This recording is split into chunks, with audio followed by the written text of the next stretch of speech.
안녕하세요. 반갑습니다. 오늘 이 시간에는 야고보서 네 번째 시간입니다. 오늘 본문은 야고보서 1장 9절에서 12절 말씀입니다. 믿음의 시련을 통한 열매, 바로 생명의 면류관에 대해서 함께 생각해 보겠습니다. 먼저 1장 9절에서부터 12절까지 저와 함께 읽겠습니다. 9절부터 12절 말씀입니다. 시작. 낮은 형제는 자기의 높음을 자랑하고 부한 자는 자기의 낮아짐을 자랑할지니 이는 그가 풀의 꽃과 같이 지나감이라. 해가 돋고 뜨거운 바람이 불어 풀을 말리면 꽃이 떨어져 그 모양의 아름다움이 없어지나니 부한 자도 그 행하는 일에 이와 같이 쇠잔하리라.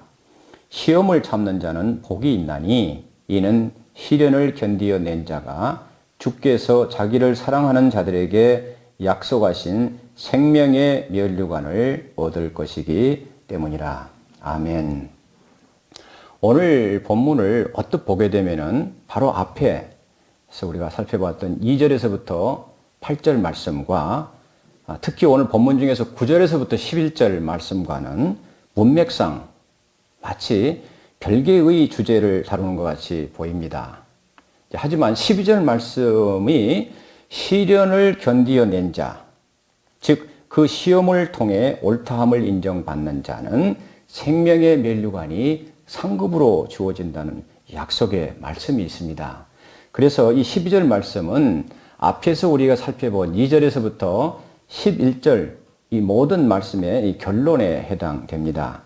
따라서 9절에서부터 11절 내용은 이 시련의 기간 동안에, 시련의 때에 가난한 자, 그리고 경제적으로 부한 자, 부유한 자가 취해야 할 신앙 자세에 대한 말씀이라고 할 수 있습니다. 이 9절을 보시기 바랍니다. 9절에서 낮은 형제라 나옵니다. 낮은 형제가 무슨 의미인가 하는 겁니다. 이 낮은 형제에 해당되는 단어가 낮은 형제. 자, 9절에 낮은 형제가 타페이노스입니다.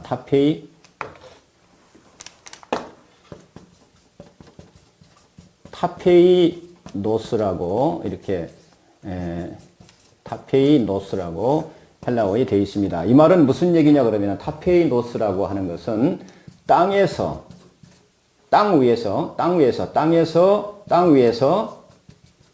멀지 않는 자. 자, 여기 땅이 있습니다. 이 땅에서 멀지 않는 자. 무슨 얘기냐 그러면은 이 낮은 자라고 하는, 낮은 형제라고 하는 얘기는 뭐냐면 밑바닥, 우리가 소위 말하면은 밑바닥 인생을 의미합니다. 그러니까 밑바닥 인생이란 것은 단지 경제적인 가난만이 아니라 배운 것도 없고 또 남 앞에 내세울 만한 지위나 직업도 없습니다. 그래서 그 당시에는 거의 종과 같은 하층민에 속하는 사람이 바로 이 가리키는 용어가 이 타페이노스라고 하는 거. 이것을 오늘 낮은 형제로 이렇게 우리 한글 성경은 번역하고 있습니다.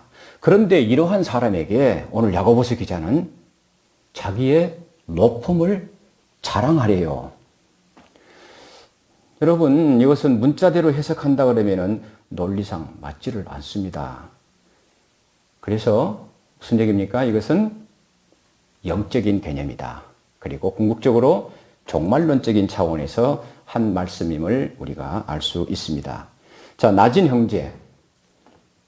타페이노스, 땅에서 멀지 않는 자, 밑바닥 인생인 이 낮은 형제는 지금 뭡니까? 내가 지금 처하고 있는 현실의 환경, 그리고 세상 사람들이 평가하는 세상의 평가에 의하면은 한없이 불쌍한 존재입니다. 그런데 이러한 사람이 하나님의 은혜로 예수 그리스도를 믿고 교회 공동체 안에 들어옵니다.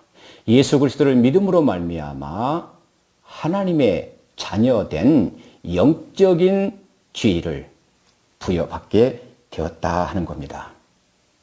세상에서는 조롱과 멸시, 밑바닥 인생으로 살지만은 교회 공동체에 들어와서 그리스도 예수님을 나의 그리스도로 고백하고 나의 주님으로 모시고 새로운 영적 신분을 획득한 하나님으로부터 주어진 그 낮은 형제, 그래서 너의 높음을 자랑하라. 새로운 지위받은 높은 지위, 영적인 하나님이 주신 그 지위를 자랑하라 할 때 이 자랑하라는 의미가 무슨 의미인가 겁니다.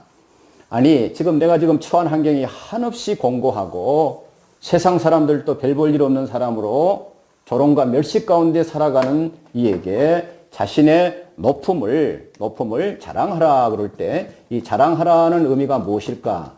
이게 여러분 킹 제임스 버전이라고 영어 성경이 있습니다. 자랑하라 킹 제임스 버전에 보면은 뭐라고 나와 있냐라면은 이게 rejoice로 나와 있습니다. 뭡니까? 기뻐하라 이 말입니다. 기뻐하라. 네가 비록 세상에서는 조롱과 멸시, 낮은 신분, 하층, 종과 같은 노예와 같은 별 볼 일 없는 인생이지만은 그러나 예수 그리스도로 말미암아 하나님의 은혜로 하늘의 시민이 됐다. 천국의 백성이 됐다. 이것을 뭡니까? 자랑하라. 뭡니까? 기뻐하라. 기뻐하라. 기뻐하라. 왜요? 그리고 뭡니까? 두 번째 의미는 뭐예요?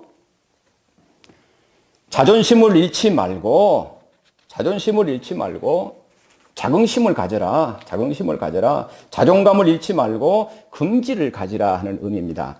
그런데 여기에 낮은 형제 그럴 때 아까 타페이노스라고 말씀을 드렸습니다. 타페이노스인데 여러분 조금 더 이해를 쉽게 하기 위해서 이 NASB라고 하는 영어 성경과 NIV라고 하는 영어 성경에는 이 낮은 형제를 어떻게 표현하고 있냐 그러면은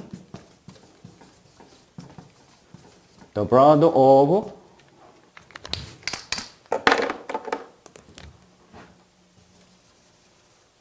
humble circumstances 이렇게 되어 있습니다. The brother of humble circumstances. 그러니까 humble 이 말은 뭡니까? 신분이 천하다, 낮다 이런 의미도 되고 두 번째는 이제 신분이 천하다, 신분이 천한 또는 이 겸손하다 하는 의미도 있습니다. 그러니까 우리가 누가복음 6장 20절에 우리 주님께서 뭐라고 얘기하시냐 그러면은 가난한 자는 복이 있다. 왜냐? 하나님의 나라가 바로 그 가난한 자의 것이기 때문이다라고 말씀을 합니다. 이렇게 뭡니까? 낮고 천한 환경 가운데 처해 있는 그 형제라 그 말입니다. 낮고 천한 그 환경 가운데 있는 그 형제. 그런데 이 형제는 뭡니까? 교회 공동체 안에 들어와서 하나님만을 의지하는 사람입니다. 그럴 때 여러분 보세요. 성령께서 내주하심으로 말미암아 내 자존감을 높입니다. 긍지를 갖게 되고 그래서 기뻐하라는 얘기입니다. 그러니까 뭐해요? 겸손한 것하고 내가 비천한 환경 때문에 자존감을 잃어버리고 하는 것하고는 다른 개념입니다. 그러니까 그러한 환경 가운데 겸손하다. 겸손하다는 얘기는 내 마음이 가난하기 때문에 겸손하기 때문에 뭐예요? 청결한 마음을 가질 수도 있습니다. 청결한 자가 하나님을 볼 수가 있잖아요. 그래서 여러 가지 그러한 영적인 의미가 있다 하는 것을 이제 참고로 여러분에게 말씀을 드립니다. 바로 이들이 의지할 곳이 없습니다. 세상으로부터는 사실은 모든 게 가진 게 없잖아요. 어렵잖아요. 그러니까 그들이 바라보는 것은 오직 하나님입니다. 하나님의 도우심 그리고 하나님의 생명의 말씀을 기대하는 사람들이 그래서 오직 주님만을 기대하기 때문에 성령님을 통한 하나님의 임재를 체험하는 사람들이 바로 이 낮은 형제다 하는 내용입니다. 그래서 기가 꺾이거나 주눅이 들지 말라. 하나님의 자녀임을 자랑하라고 야고보서 기자는 권면하고 있습니다. 10절에서 부한자가 나옵니다. 한마디로 낮은 형제, 낮은 자들과는 반대되는 상황이 있습니다. 부유한 자, 배운 자, 지위도 높았겠지요. 그들도 역시 하나님의 은혜로 예수 그리스도를 믿음으로 말미암아 이 부유한 자도 하나님의 자녀, 교회 공동체 안에 들어온 사람들입니다. 그런데 그가 자랑하는 것은 자기의 낮아짐을 자랑하래요. 반대 개념이죠. 무슨 의미냐 하면은 부유함으로 말미암아 지난날에 내가 교만하게 살았다. 자랑하며 살았다. 오만하게 살았다. 그 지난날의 삶이 그리스도 안에서 새롭게 변화되어 겸손해진 것을 지금 얘기를 합니다. 겸손해졌다. 예수 그리스도에 대한 참된 믿음으로 말미암아 이제 더 이상 그들 자신을 높은 위치에 두고 과시할 수 없도록 성령께서 역사하셨다라고 이해하면 됩니다. 여기서 제가 일부러 성령께서 역사하셨다. 자, 부한 자, 가진 자들, 많이 배운 자들, 사회적인 지위가 있는 자들은 낮아짐을 오히려 자랑하라 그랬는데 예수 그리스도를 믿음으로 말미암아 성령의 역사하심으로 겸손해지고 자기 자신을 보는 겁니다. 하나님 앞에서 죄악된 비천한 자기 자신을 바라보고 깨닫는 겁니다. 그럴 때 이 모든 것이 성령의 역사, 이 말씀을 제가 드렸습니다. 성령의 역사 그러면 역사, 이 역사는 맡을 역자에다가 일사자입니다. 영어 성경에는 뭡니까? 워크입니다. 성령의 역사, 하나님의 역사하여 주십시오. 우리가 역사 그러는데 제가 예전에 어떤 분이 필기 노트에 하나님이 역사해 주십시오 할 때 히스토리 역사를 쓰더라고요. 이렇게 히스토리. 그리고 한자로 배우신 분입니다. 그분도. 이렇게 딱 써놨더라고요. 그런데 이렇게 쓸 때도 있습니다. 성경에. 그런데 성령의 역사, 하나님의 역사할 때 하는 뭡니까? 하나님이 그 마음 속에 성령님이 들어가셔서 그 마음을 움직이시는 겁니다. 그래서 가치관이 바뀌어지게 만듭니다. 가치관이 바뀌어졌다고 하는 얘기는 삶의 목적이 달라지는 겁니다. 그동안에는 내가 경제적으로, 사회적으로 지위가 있고 부하다 보니까 오만한 삶을 살았습니다. 그런데 예수 그리스도를 믿음으로 말미암아 하나님 앞에서 자기 자신을 보니까 자랑할 만한 게 하나도 없습니다. 그래서 겸손해지는 겁니다. 그것은 뭡니까? 성령께서 그 안에 들어오셔서 일을 하셨다. 성령의 역사다. 하나님 앞에서 죄악된 자신의 보잘것없는 실체를 직시할 수밖에 없기 때문에 겸손해질 수밖에 없다. 자, 10절 하반절과 11절을 보시기 바랍니다. 이는 그가 꽃의 풀의 꽃과 같이 지나감이라.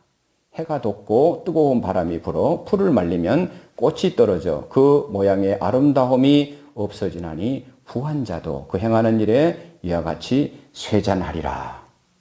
무슨 말씀이냐 하면은 부자가 자랑하지 말아야 할 이유를 지금 10절 하반절과 11절에서 말씀하고 있습니다.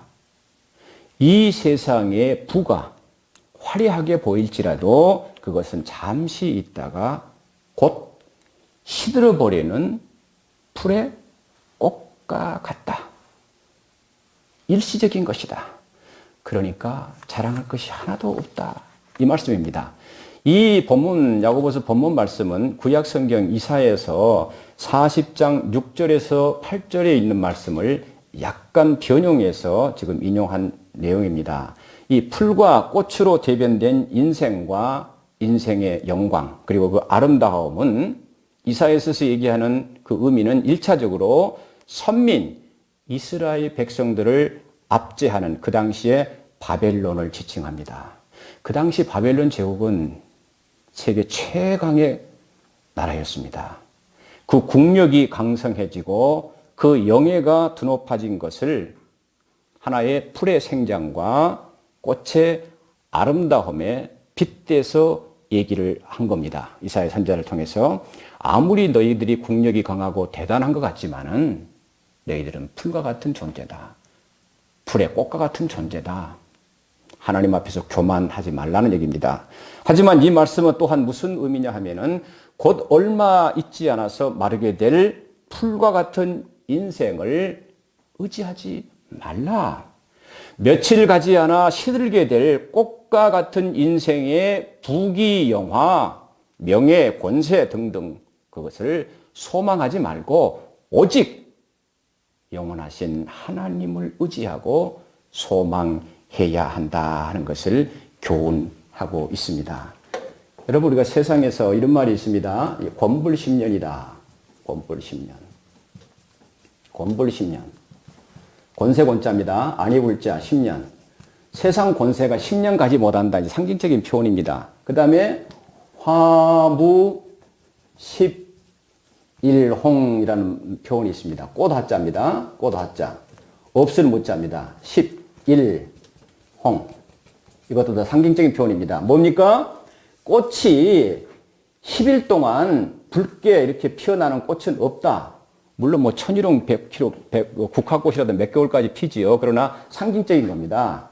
이 땅의 부귀영화, 권세, 그것 가지고 교만하고 이렇게 그거 하지 말라는 얘기입니다. 다 여러분 보세요. 우리 역사적으로 봐도 지난날에 권좌에 있던 사람들이 지금 어디 있습니까? 세계 역사를 봐도 그렇습니다. 하나님 앞에서는 그래서 겸손하라. 모든 것은 잠시 있다가 없어지는 안개와 같고 풀과 같고 그 모든 부귀영화, 권세, 명예 그거 다 풀의 꽃과 같다 하고 말씀하고 있습니다.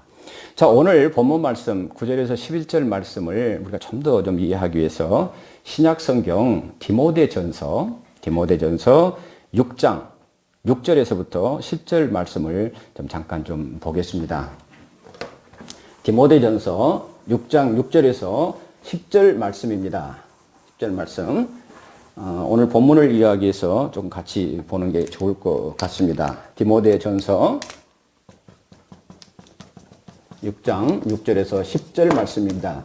이 말씀은 뭐냐 하면은 이렇게 되어 있습니다. 자, 자족하는 마음, 내 스스로 만족하는 마음이 있으면은 경건은 큰 이익이 있다. 유익이 있다. 11절, 7절에 뭐라고 되어 있냐? 우리가 세상에 가져온 것이 아무것도 가지고 온 것이 없음에 또한 아무것도 가지고 가지 못하리니 우리가 먹을 것과 입을 것이 있은즉 족한 줄로 알 것이니라. 여기에 디모데전서 4장 6장 7절에 우리가 이 땅에 올 때 아무것도 가지고 온 것이 없다. 그래서 우리가 이 땅을 떠날 때도 아무것도 가지고 가지 못한다라고 지금 말씀하고 있습니다. 이 말씀이 여러분 무슨 얘기입니까? 한자어로 많이 들어보셨죠? 이걸 마치 불교에서 오는 그 말로 이렇게 사람들이 많이 인용을 한 것 같은데 기독교의 바로 이 본문입니다. 우리가 세상에 올 때 아무것도 가지고 온 것이 없다. 그 말은 뭡니까? 공수거입니다. 공수거. 자, 빌공자입니다. 그 다음에 손수자입니다. 공수거가 아니고 공수래, 올레자. 자, 빈손으로 왔다. 그래서 갈 때도 아무것도 가지고 가지 못한다. 이게 뭡니까? 공수거, 빌공자 역시 손수자, 갈 거자입니다. 공수래, 공수거. 여러분 많이 들어보셨죠? 그러니까 탐욕을 부리지 말라는 얘기입니다. 자, 9절에 보시게 되면 뭡니까? 부하려 하는 자들은 시험과 올무와 여러 가지 어리석고 해로운 욕심에 떨어지나니 곧 사람으로 파멸과 멸망에 빠지게 하는 것이라. 탐욕과 탐심을 지금 경계하고 있습니다. 10절입니다. 돈을 사랑함이 일만 악의 뿌리가 되나니 이것을 탐내는 자들은 미혹을 받아 믿음에서 떠나 많은 근심으로써 자기를 찔렀도다. 뭡니까? 돈을 사랑한다 하는 얘기는 돈이 삶의 목적이 되어버린 사람들을 얘기합니다. 이런 사람들이야말로 여러분 영적인 눈으로 보면은 참으로 불쌍한 사람들입니다. 돈이 그 모든 것이 되는 겁니다. 사실은 자본주의 사회에서 돈은 대단히 소중한 겁니다. 예. 성경에서 돈은 가치 중립적입니다. 나쁘다 좋다가 아닙니다. 돈이 하나님의 뜻대로 사용되면 굉장히 유익하고 선한 거지만은 자기 욕심대로 자기 뜻대로 하나님의 뜻에 반하게 사용하면은 그것은 악한 겁니다. 돈을 사랑한다. 돈이 삶의 목적이 되는 사람, 그 사람은 결국에 어떻게 된다? 미혹을 받아 믿음에서 떠나버린대요. 그리고 많은 근심으로써 자기를 찔렀도다. 여러분, 이게 결과입니다. 무시무시한 말씀이기도 합니다. 영원하신 하나님 앞에서는 지금 누리고 있는 부귀 영화라는 것이 일시적이고 영원하지 않다. 예수 그리스도에 대한 믿음은 현재 아무리 부유한 사람일지라도 그가 곧 풀의 꽃과 같이 사라지게 될 존재, 누구나 그런 인생이라는 사실을 깨닫게 해줌으로써 뭐예요? 자기의 낮아짐을 자랑하라. 겸손하게 만드신다. 그 말입니다. 낮은 형제는 자신의 높음을 자랑하고 부한 자는 자기의 낮아짐을 자랑하도록 성령께서 인도하시기까지에는 그냥 되어지는 것이 아니라는 얘기입니다. 야고보서 전체를 꿰뚫고 있는 것을 볼 때 무슨 말씀이냐 하면은 고난과 환난으로 말미암아 믿음의 시련을 통해 연단을 받아 성숙한 그리스도인으로 거듭난 결과 그 사람의 가치관이 바뀌어진다고 그랬습니다. 삶의 목적이 달라진다고 그랬습니다. 삶의 목적이 달라지면은 삶의 내용, 삶의 방식이 달라질 수밖에 없습니다.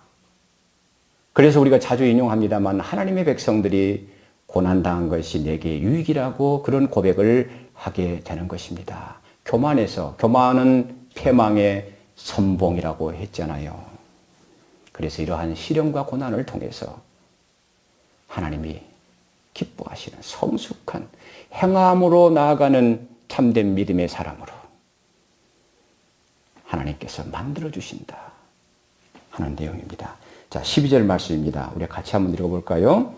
시험을 참는 자는 복이 있나니 이는 시련을 견디어낸 자가 주께서 자기를 사랑하는 자들에게 약속하신 생명의 면류관을 얻을 것이기 때문이라. 이게 바로 2절부터 11절까지의 총 결론이기도 합니다. 아까 환난 가운데 있을 때 온전히 기쁘게 여기라고 그랬지요. 세상 논리로는 맞지 않는다고 그랬습니다. 그런데 기쁘게 여기라고 하는 궁극적인 그 이유가 아까 시련을 통해서 성숙한 인격으로 된다. 그리고 궁극적인 이유가 뭡니까? 생명의 면류관을 하나님께서 준비해 놓고 계신다. 그래서 2절에서도 온전히 기쁘게 여기라고 하는 겁니다. 여기 시험을 참는 자는 복이 있다. 자, 12절. 시험을 참는 자는 복이 있나니 이는 시련을 견디어낸 자가 주께서 자기를 사랑하는 자들에게 약속하신 생명의 면류관. 주께서 자기를 사랑하는 자. 여기서 우리가 또 한 가지 그냥 넘어가서는 안 될 것이 있습니다. 자, 어떻게 해서 참 믿음의 사람이 되느냐? 참 성숙한 그리스도인이 되느냐 하는 것은 결국에 하나님의 말씀, 그리고 기도를 통해서, 그리고 이제 시련 가운데 있을 때 바로 늘 하나님의 말씀, 기도, 이걸 잊지 말아야 되는데, 오늘 12절 말씀 보면은 무슨 얘기가 있냐면은, 자, 시험을 참는 자는 복이 있다. 이는 시련을 견디어낸 자가 주께서 자기를 사랑하는 자들에게 약속하신 말씀이 나옵니다. 자기를 사랑하는 자들입니다. 그러면 입술만의 사랑인가? 네, 주님 사랑합니다. 그래서 여기 주일날 하나님 앞에 물질로 이 모양 저 모양으로 섬기고 봉사하고 뭐 이웃 사랑하고 그것이 이제 말씀을 실천하는 거지만은 단순히 그런 의미가 아니고 여기서 자기를 사랑하는 자 할 때 요한복음 14장 21절에 보게 되면은 나의 계명을 지키는 자가 나를 사랑하는 자다. 나를 사랑하는 자는 내 아버지께서도 그를 사랑하실 것이고 나도 그를 사랑해서 그에게 나를 나타낸다. 이렇게 말씀하고 있습니다. 그럼 요한복음 14장 21절에 나의 계명을 지키는 자가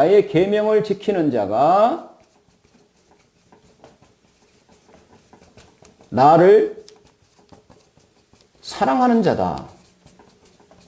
그러면 하나님께서도 사랑을 받을 것이다 하는 얘기가 나옵니다. 그러면 여기서 12절 말씀에 시험을 참는 자는 복이 있는데 그래서 생명의 면류관이 주어지는데 뭐예요?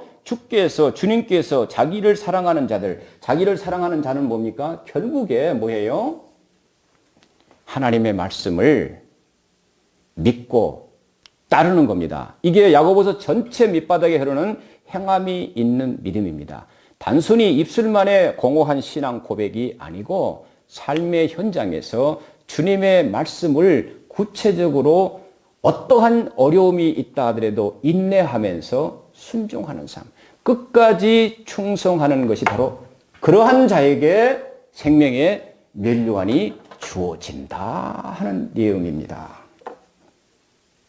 뒤집어서 12절 말씀을 뒤집어서 생각하면 무슨 말씀이냐 하면은 자칭 그리스도인이라고 하는 이들에게 생명의 면류관을 허락하시는 것이 아니라 시험을 끝까지 인내하고 견디어낸 자, 그리고 그 시험을 통해서 인정받는 자는 얘기는 바로 주님의 말씀을 어떠한 어려움 가운데서도 순종하며 실천해 낸 자가 바로 하나님의 사랑을 입고 옳다함을 인정받는 자, 그들에게 생명의 면류관이 주어진다 하는 내용입니다. 여기서 잠시 사도 바울이 영적인 아들 디모데에게 보낸 유언서와 같은 서신서가 바로 디모데 후서입니다. 디모데 후서의 4장 6절에서 8절 말씀을 통해서 이 시간 함께 하시는 여러분들, 성령님께서 우리에게 주신 사도 바울의 고백을 한번 들어보시기 바랍니다.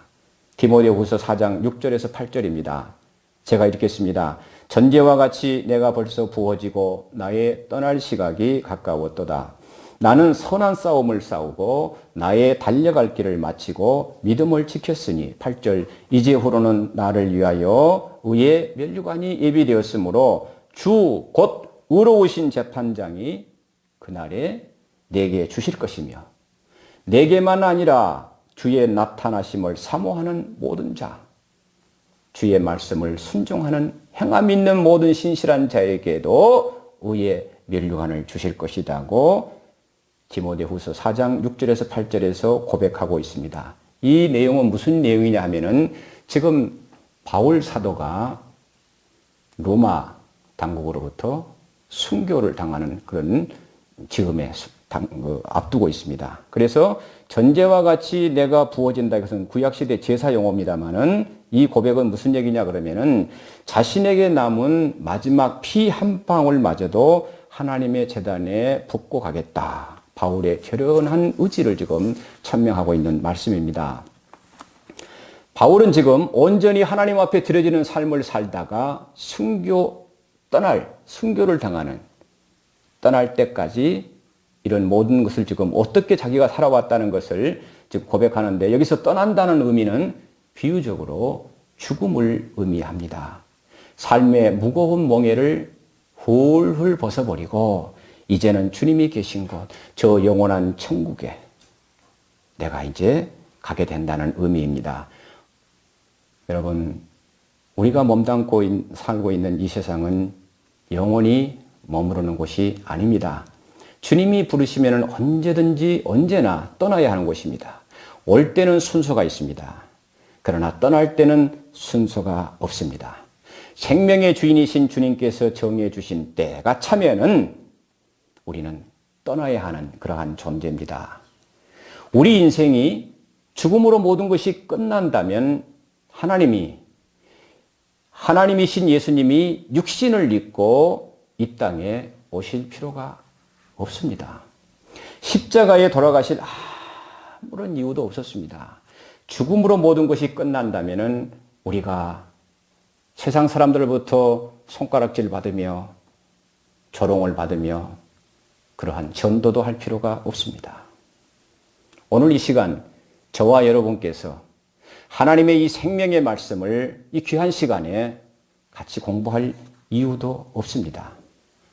무엇을 의미하느냐 하면은 죽음으로 모든 것이 끝난 것이 아니라는 것입니다. 영원한 다른 삶이 있다고 성경은 말씀하고 있습니다. 7절에서 사도 바울이 디모데후서 4장 7절에서 이렇게 고백합니다. 나는 선한 싸움을 싸우고 달려갈 길을 마치고 믿음을 지켰다 그럴 때 싸웠다, 마쳤다, 지켰다, 싸우다, 마치다, 지키다 세 개의 동사가 원어상 미완료 동사를 사용하고 있습니다.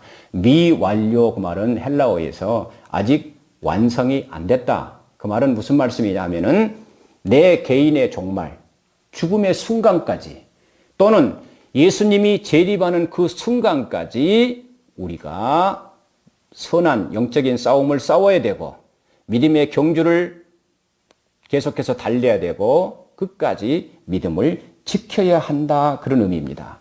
선한 싸움을 싸우라는 의미는 전쟁터에 나간 군인이 생명을 바쳐 싸우듯이 운동 경기에 출전한 선수가 온몸을 바쳐서 경기에 임하듯이 사도 바울은 부활하신 주님을 만나고 주님으로부터 사명을 받은 이후에 그 시간 이후에 지금까지 당신의 생명을 아끼지 않고 충성을 다했다. 그 싸움이라고 하는 것은 세상의 명예와 권력, 돈을 벌기 위한 싸움이 아니고 사명을 감당하기 위한 선한 영적인 싸움이었습니다. 이 시대의 한국교회의 실상은 어떠합니까? 그 옛날 예수 믿는 사람들을 옥에 가두고 총칼로 유업했던 것보다 더 무서운 것들이 이 시대의 교회를 위협하고 있습니다. 물질과 기술 문명이 가져다주는 편리함과 안락함, 부유함, 그 화려함이 오히려 우리를 영적으로 잠들게 하고 영적 타락으로 몰아가고 있지는 않습니까? 이 시대의 문명의 이기가 오히려 내 자신을 주님과의 교제 시간을 방해하고 주님으로부터 점점 더 멀어지게 하는 도구로 전락하고 있지는 않는가 하는 겁니다. 이 시간 자신을 주님 앞에 내려놓고 돌아보는 시간이 되었으면 좋겠습니다. 사도 바울의 두 번째 고백, 나의 달려갈 길을 마치고라고 하는 의미는 마라톤 선수가 정해진 코스를 달립니다. 목표 지점이 있습니다. 골인 지점이 있습니다. 자기가 가고 싶은 대로, 뛰고 싶은 대로 막 뛰어서는 안 됩니다. 정해진 코스를 벗어나면은 실격입니다. 목표 지점, 골인 지점을 향해서 전심전력으로 달려가야 하는 것이 마라톤 선수입니다. 믿음은 항상 현재 시제입니다. 우리가 믿음을 사도 바울은 마라톤 경주에 많이 비유를 합니다. 마라톤 선수가 총 42.195km가 마라톤 거리입니다. 그런데 42.1km까지 달렸다. 그래서 완주하지를 못했다 하면은 그 사람에게 상이 주어지지를 않습니다. 마지막 42.1km까지 완주를 해야 상이 주어진다는 얘기입니다. 사도 바울은 뭡니까? 나의 달려갈 길을 그래서 마쳤다, 완주했다 하고 마라톤 경기에 비유를 하고 있습니다. 죄와 불의와 싸우고 욕심과 게으름과 방탕과 악함과 싸우면서 하나님께서 주신 사명을 따라서 자기 길을 포기하지 않고 이탈하지 않고 끝까지 달려노라고 지금 고백하고 있는 겁니다. 우리의 신앙 여정도 마라톤 경주와 마라톤 선수와 같습니다. 믿음은 주님과의 관계이기 때문에 항상 현재 시제라고 하는 것을 잊지 마시기 바랍니다.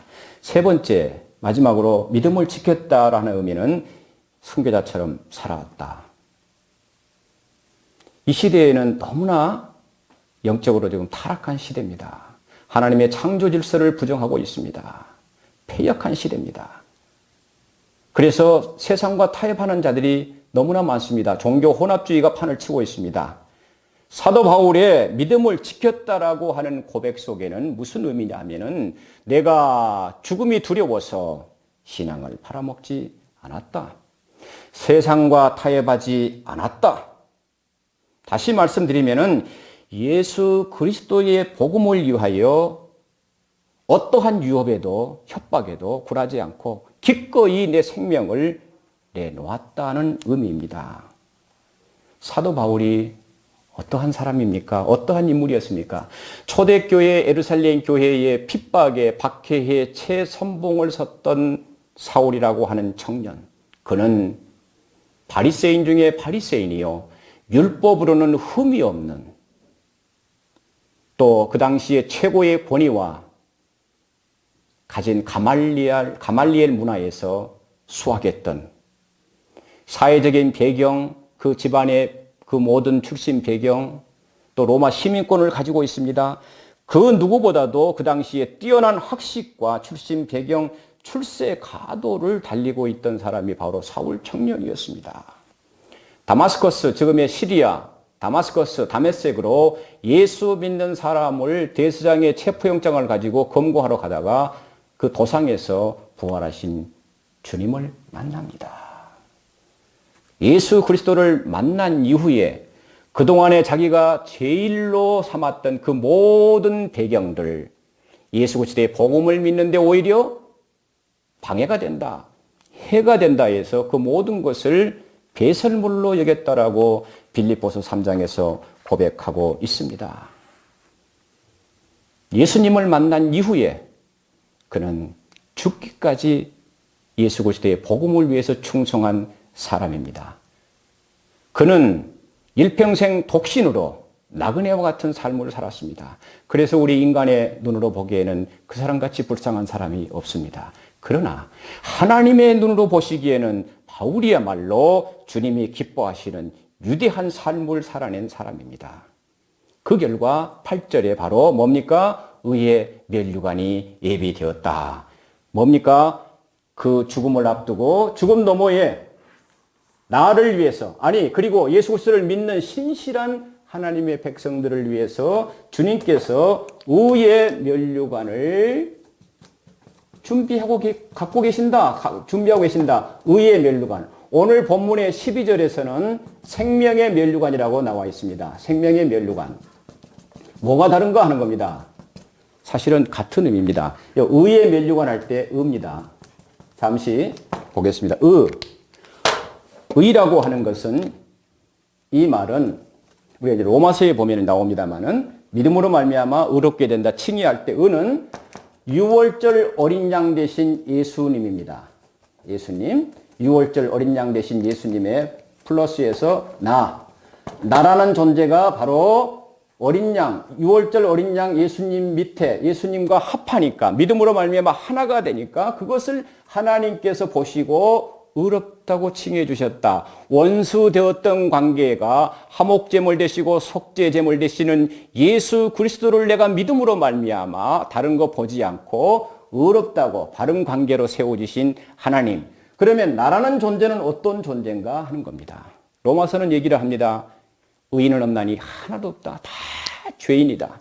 나라는 존재는 한자어로 보면은 이 뜻글자이기 때문에 의미가 있습니다. 손 숫자에다가 이 자는 창과자입니다.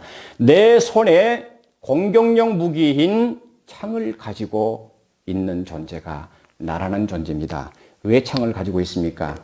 상대방을 찌르기 위해서, 상대방을 공격하기 위해서, 그래서 상처 주고 아픔을 주고, 이것이 나라는 존재, 이 죄인된 나라는 존재가 유월절 어린 양 되신 예수님과 합해짐으로 말미암아 그것을 보시고 하나님께서 의롭다, 바른 관계, 뭡니까? 생명의 관계로 회복시켜 주시는 겁니다. 의의 면류관 곧 뭡니까? 생명의 면류관, 같은 의미입니다. 미혹과 멸망으로 이끌기를 일삼는 사탄이라고 하는 악한 존재, 기회만 주어지면은 하나님의 백성들을 미혹해서 넘어지게 하려고 달려듭니다. 우는 사자같이 다니며 삼킬 자를 찾고 있다고 베드로 사도는 얘기를 합니다. 그래서 주님은 오늘 말씀을 통하여 우리들에게, 당신의 백성들에게 권면하십니다. 선하신 하나님에 대한 믿음을 가져라. 성령님의 도우심을 구하라. 말씀의 지혜로 사탄의 괴계를 물리치며 거룩한 인내의 삶을 살아내라. 끝까지 인내하는 이에게 내가 생명의 면류관을 주겠다라고 오늘 말씀하고 있습니다. 이 시간을 함께해 주신 여러분, 이 땅에서의 인생은 풀과 같으며 그 모든 영광은 풀의 꽃과 같다고 성경은 말씀합니다.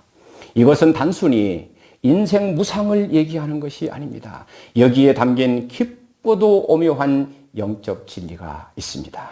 생명이 있는 한 우리는 시험을 피할 수는 없습니다. 비록 가난해도 유축되지 마시고, 부유해도 교만하지 마시고, 여러 가지 시험과 고난이 왔을 때는 하나님께 지혜를 구하고 온전한 인내로 그 믿음의 시련을 극복하시기 바랍니다. 그리하면 주님께서 약속하신 생명의 면류관을, 그래서 여러분 그 모든 생명의 면류관을 받는 여러분 모두가 되시기 바랍니다. 감사합니다.